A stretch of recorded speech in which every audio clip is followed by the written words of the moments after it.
In Peter Jackson's The Return of the King, the corsairs of Umbar sail out of the south on ships that, to a European, would certainly look like something from the south and east, from the Mediterranean or the Indian Ocean.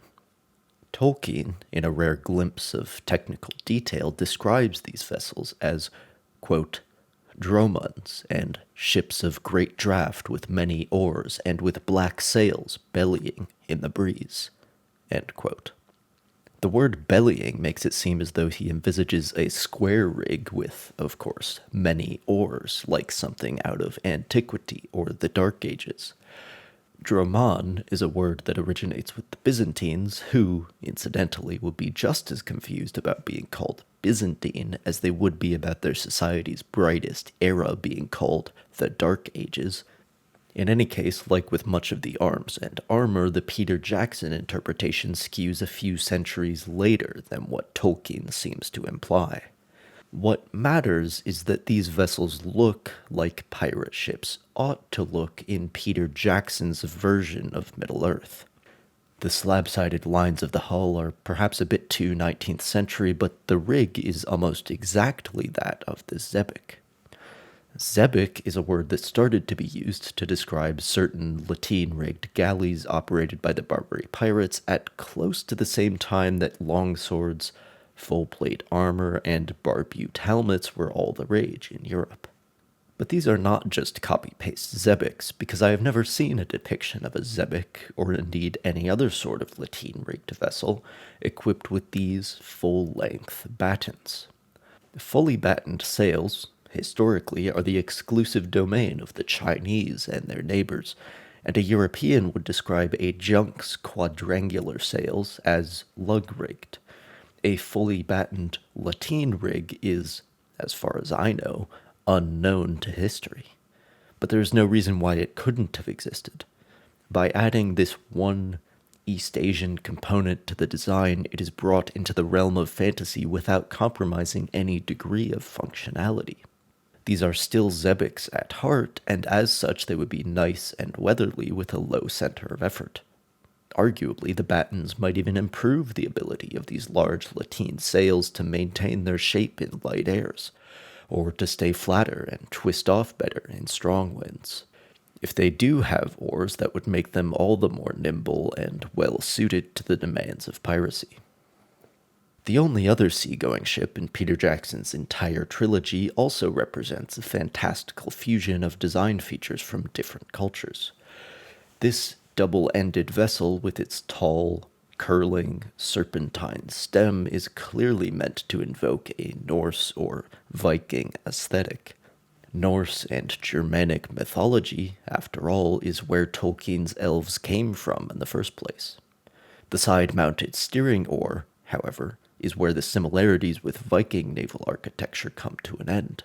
There are no regular oars, for example, and the ship is carvel-built and settee-rigged. Those features are more common later on in the medieval period and, geographically speaking, in Iberia or the Mediterranean. The aesthetic implication is that the elves who build and sail these ships are both Norse and not. They have something else in them as well, something more exotic and unfamiliar, at least from an English or Nordic perspective. That's probably why they use curved swords and recurve bows. Although Rings of Power does, in some ways, establish its own aesthetic version of Middle-earth, its depiction of an elven ship sailing into the west is not very different from Peter Jackson's. Again, we have the long, serpentine stem, though without a similarly tall sternpost, the craft more closely resembles a swan than a dragon. Again, the boat is carvel-built beneath all the ornamentation, and though it is not settee-rigged, a lateen rig is quite similar. The biggest difference is the development, or, given the time frame, the ancient, forgotten technology of a centrally mounted rudder. Again, though, a combination of design features from different cultures and eras creates a uniquely otherworldly vessel that remains, nonetheless, completely functional and practical. And the Númenórean schooners, in some ways, are just as good. In fact, they have deeper and broader historical roots than anything else we've looked at. The lines of the hull are eminently classical, with a ram bow and a sweeping upturned stern that would make the Byzantines proud. Indeed, this hull is the closest we've yet come to Tolkien's Dromuns. Utterly unclassical, however, is the lack of oars, the central rudder, and the gaff rig. The spars and battens do not extend forward beyond the masts as they would on a junk, so I would have to call this a fully battened, gaff-rigged schooner. And I think that concept pairs nicely with Peter Jackson's fully battened, lateen-rigged Xebecs, but unfortunately there is one fundamental, functional problem that makes a mockery of all that beautiful, painstaking, and historically referenced design work. Somewhere along the way, somebody decided it would be cool if these vessels had two schooner rigs mounted side by side instead of one. Two foremasts and two mainmasts angled slightly out from each other to allow the fitting of kite sails between them. Two forestays with two identical jibs mounted on either side, and another symmetrical kite out in front of that. Now, I have to admit that this looks pretty cool. Acres of billowing canvas adorned with two halves of a blazing sun. It almost looks as cool as a square-rigged ship running before the wind under all her studding sails, but unlike that square rigger, which still has to exist in the real world, these Numenorian, oarless, ram-bow double schooners seem to be solely designed for this point of sail. And I want to be clear that this is not a historical problem.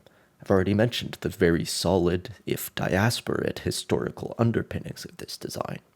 It is not really a mechanical or structural problem either, because there's no reason why you couldn't build a ship like this.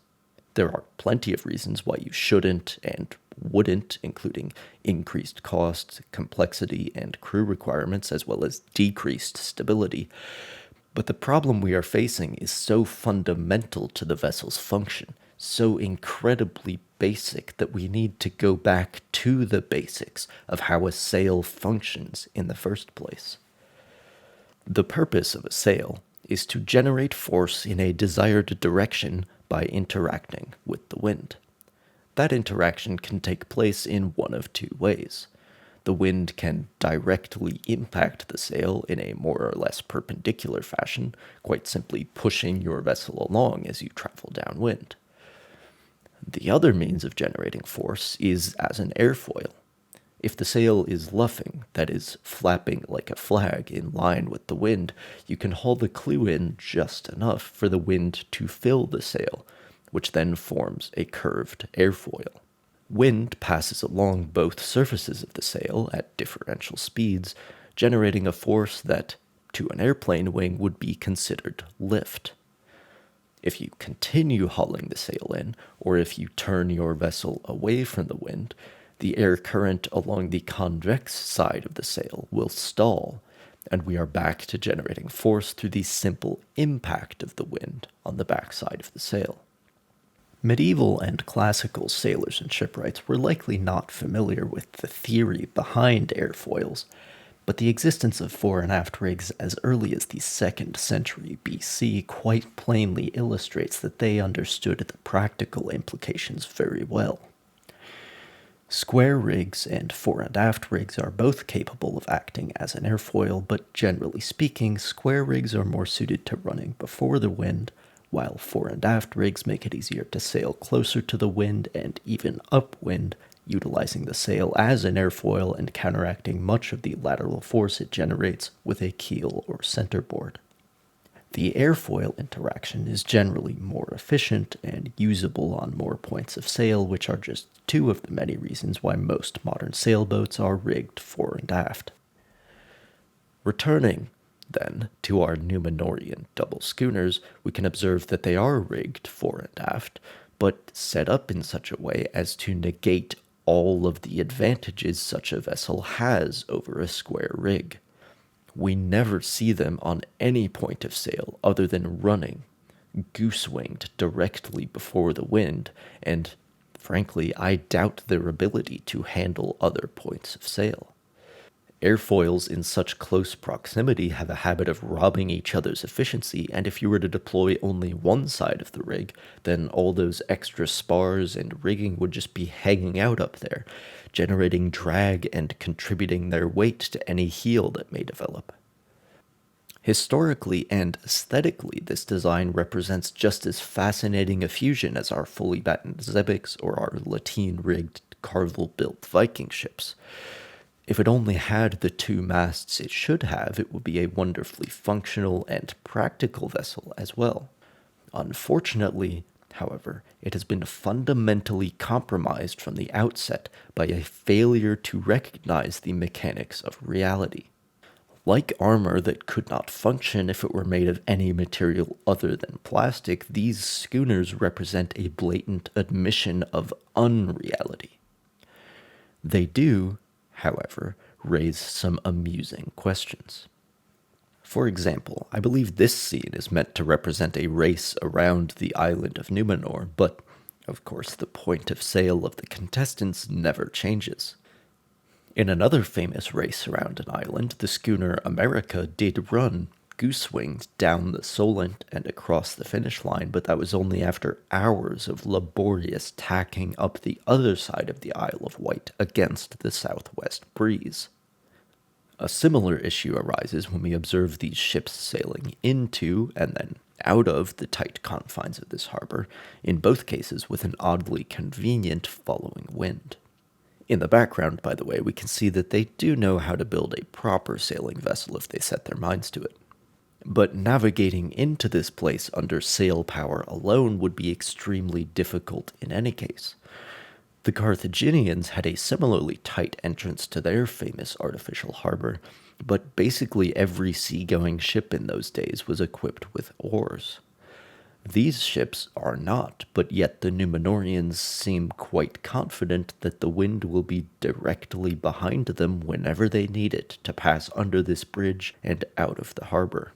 A harbor that is surrounded, I might add, by mountains and large buildings that would wreak havoc with any wind.